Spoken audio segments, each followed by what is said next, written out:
Merhaba arkadaşlar. Bugün bankalarda kullandırılan kredilerin sektörel dağılımı ve işte bunların ne kadarı takibe gitti bunları inceleyeceğiz arkadaşlar. Milyon TL bazında bakacağız hepsine. Temmuz 2024'ün verilerine göre. Arkadaşlar bireysel kredi kullanılanların %2,6'sı takibe gitmiş. Bunların içeriğine baktığımızda bireysel kredi konutta işte binde bir takibe gitmiş. Sonra otomobilde binde iki. Sonrasında diğer yani standart bireysel ihtiyaç kredilerinde %3,6 oranında takip etmiş. Kredi kartlarında ise %2,6 takibe gitmiş olarak gözüküyor arkadaşlar. Yani burada biraz daha konut ve otomobile baktığımızda daha hani e, ödemesi daha yüksek gözüküyor. Ancak işte diğer bireysel krediler, kredi kartı gibi harcamalarda takip oranı artmış olarak gözüküyor.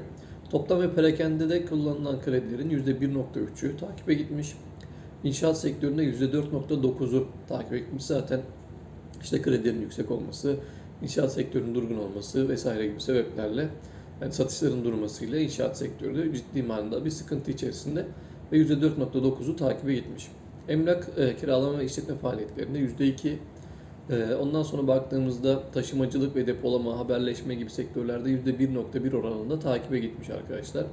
Elektrik, gaz ve su kaynakları en fazla takibe giden kesim olarak gözüküyor. %5,1 oranında.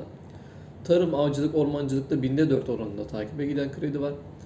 Ondan sonra metal ana sanayi ve işlenmiş işte maddelerde %2,1 oranında takibe gidilmiş. Tekstil ve tekstil ürünlerinde yine %2,1 oranında takip edilmiş. Tekstil firmalarında biraz işte bu süreler konkordato ilanları falan artacak gibi gözüküyor. Biraz problemli bir sektör o da şu anda. Sıkıntıya girmiş bir sektör olarak gözüküyor. Ancak mesela bir inşaat sektörü kadar takibe gitmemiş henüz. Finansal aracılık şirketlerinde binde 3, otel ve restoranlarda 1,9 oranında takibe gitmişler arkadaşlar.